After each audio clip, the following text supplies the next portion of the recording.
And Justice for All is the final chapter of 80s Metallica, the most iconic and beloved era. And Justice for All is the only Metallica 80s album that Cliff Burton wasn't present in. And Justice for All could be the most unique and creative album in the entirety of Metallica's discography. So welcome friends to our journey to review each and every one of the Metallica albums before the next one drops later this year or early next year. So let's start.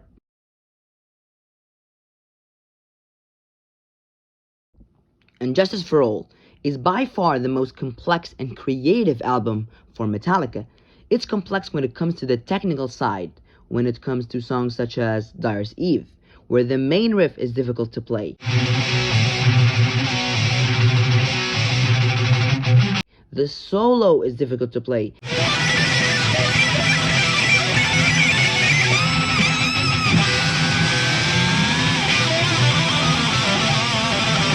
Even the drum parts require a high level of skill.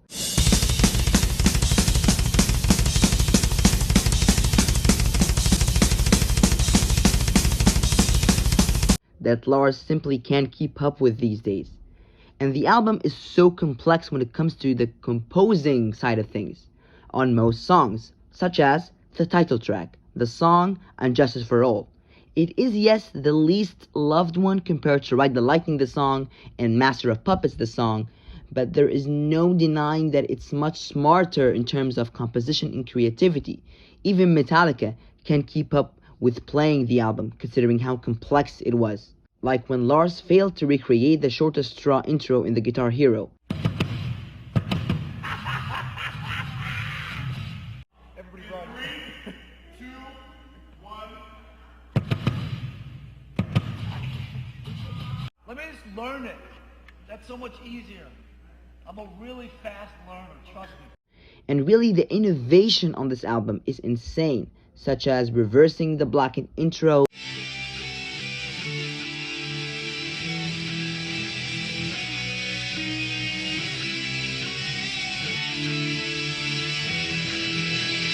the Wizard of Oz intro on the Frayed Ends of Sanity, and the countless sick guitar riffs and licks that were introduced on this amazing album.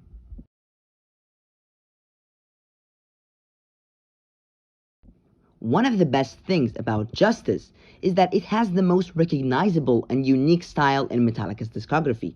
As soon as you hear it, immediately you know that's Justice, no question. And the Justice style is a mixture from a lot of things. The very harsh, dry guitar tone, the drum sound that cannot be mistaken, that is really one of the weirdest yet most creative drum sounds I've ever heard in my life.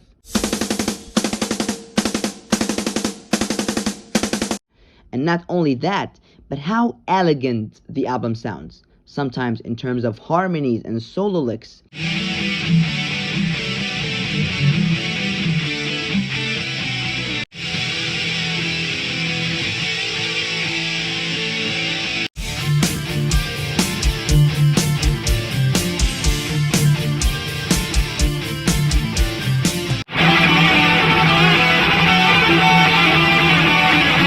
Has like a classic, elegant feel to it, and sometimes it sounds electrified, if that's the right word, on both riffs and solos.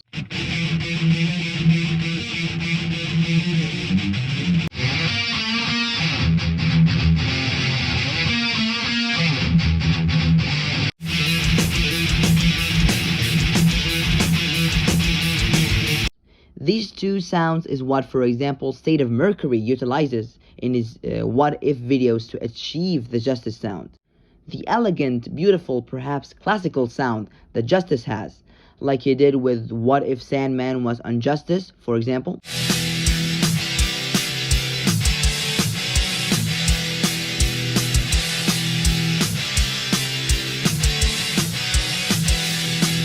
And the electrified sound he achieves on riffs, like he did with What If Battery Was on Justice for All.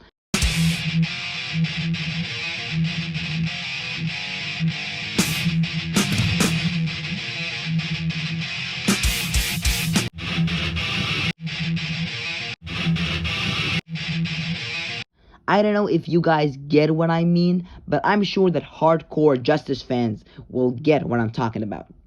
Some other things too also contribute in the formation of the Justice sound, such as the absence of bass, the kinda overdone compositions, but in a good way, the too many harmonies scattered in the composition, and how they tend to put as many variations of the same riff as possible, like they did with Unjustice for All, the song.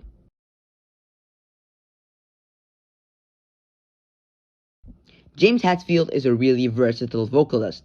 Like if you are new to Metallica and you listen to Hero of the Day, the window burns to light the way back home. A light that warms no matter where they've gone. then Master of Puppets, And the passion play, crumbling away. I'm your source of self-destruction. you would think that there are two different people singing there, but Unjustice for All was the first album where he did something different. After 3 albums of high-pitched screaming, James hit puberty or something and began to really growl on the album. Halls of justice painted green, money talking. Power wolves beast at your door, hear them stocking. Darkness imprisoning me, all that I see, absolute horror. I cannot live, I cannot die, trapped in myself, body my holding sin. The public eye's disgrace, defying commonplace, unending paper chase, unending. Dear mother, dear father, what is this hell you have put me through, believer, deceiver? Day in, day out, live my life through you. James never sang that harshly before or even after Justice. Listening to the vocals on the album can make your throat sore. Literally, even on the ballad, one when it comes to the thrashy part, James shouted like never before.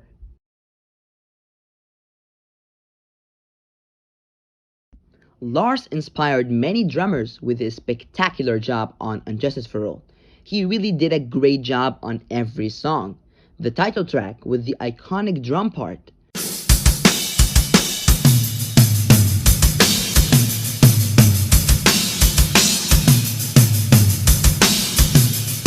on one with the amazing drum part that foreshadowed the machine gun riff.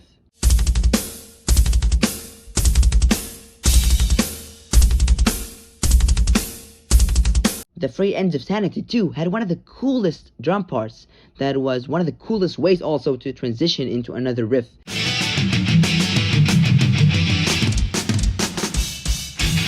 That Lars fails massively to achieve nowadays.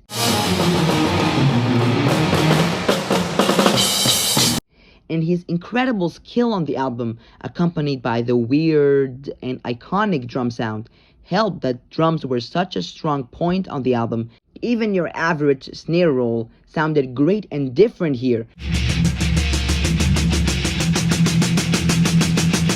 considering the drum sound on the album. So drums were another really strong feature about Unjustice for All.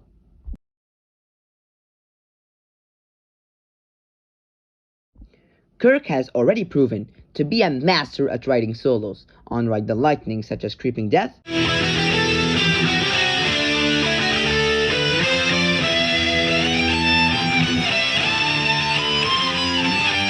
and on Master of Puppets, such as Disposable Heroes.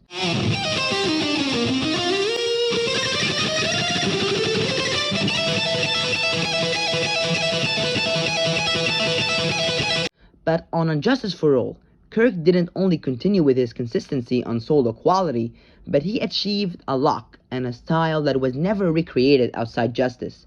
His solos were, on the most part, so elegant and melodic, and something about them is that they sounded sometimes so Middle Eastern.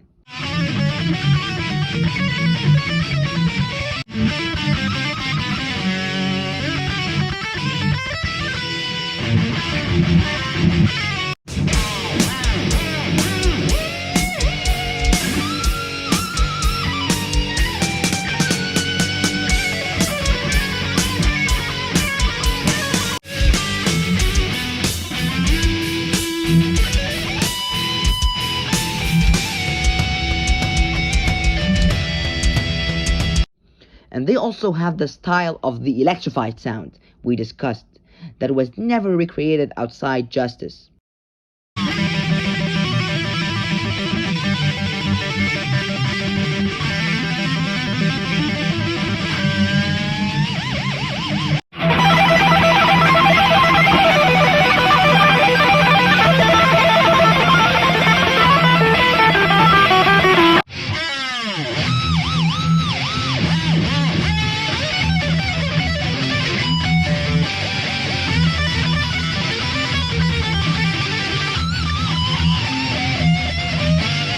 The Middle Eastern vibe combined with the thrashiness he brought to his solos helped to create a look and a style that was only achieved on Justice.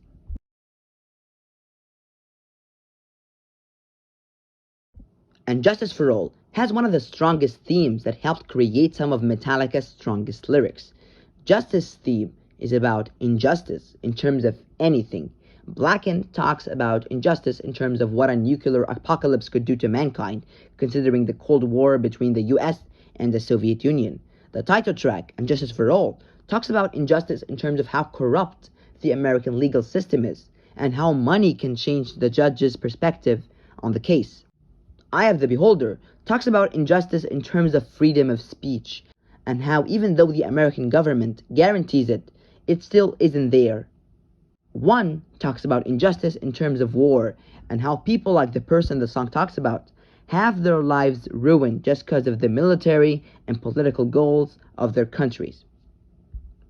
In Dyer's Eve, talk about injustice of parents toward their children, and how they can ruin their childhoods by their greed and perhaps oppression. Such a strong album lyrically, maybe the strongest one in Metallica's discography.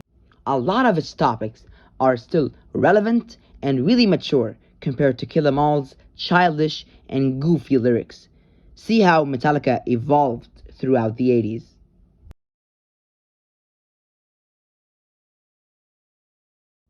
And Justice for All's production is very controversial and is perhaps the most criticized element about the album. Considering its many other positive features, the thing that people hate on so much is the complete absence of bass on the album. We cannot hear what Jason is doing there. But all things aside, the bass tone on Justice is one of my favorites, considering how ringing and sharp it is.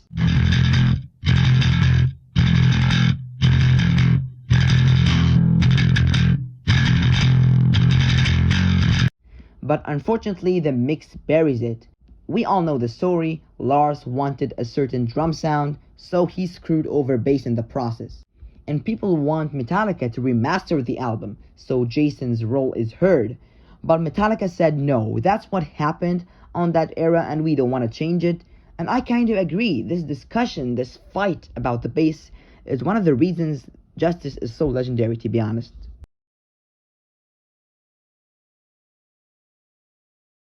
And Justice for All sticks with the normal Metallica formula when it comes to the track list. First song, really fast with a melodic opening.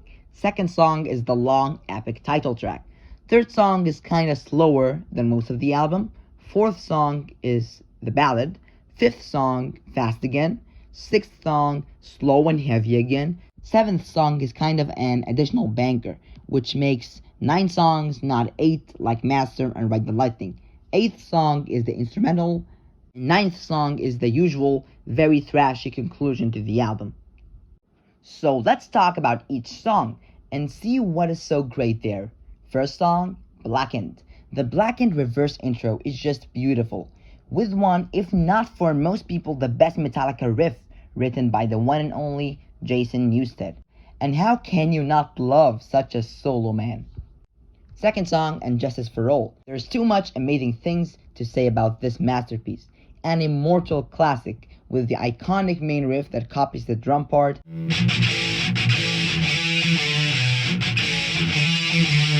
The great melodic intro that comes back in the middle section.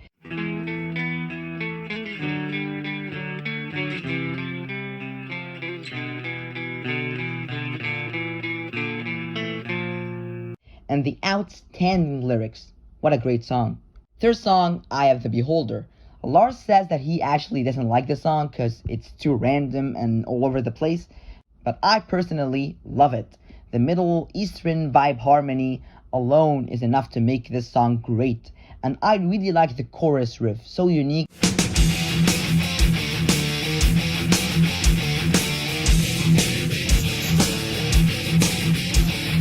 And of course we have to admire Kirk's job on here. Fourth song is One. Just wow, the peak of experiments with the ballad part of the album. I have a full-on analysis of One on the channel, check it out if you're interested. Fifth song is The Shortest Straw. A great mind-fucking intro, and a main riff that is, in my opinion, one of the best Metallica main riffs, and also one of the best Kirk solos. Really underrated Metallica song. Sixth song is Harvester of Sorrow, one of the heaviest Metallica songs, so beautiful yet so creepy. A clean riff that becomes heavy.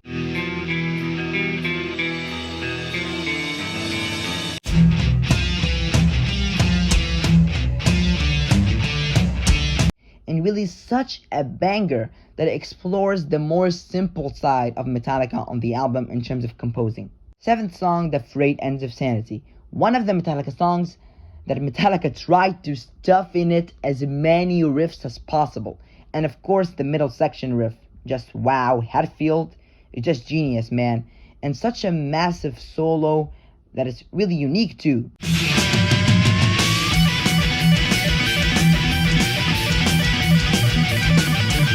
Eighth song, To Live Is To Die. Such a beautiful tribute to Cliff Burton.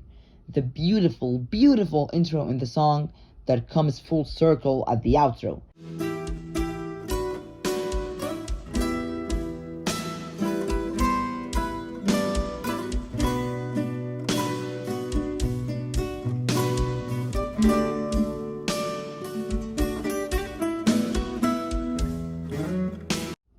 And the main riff that is so heavy and keeps on repeating with just changing the lead part on top of it, with the incredible melancholic middle section.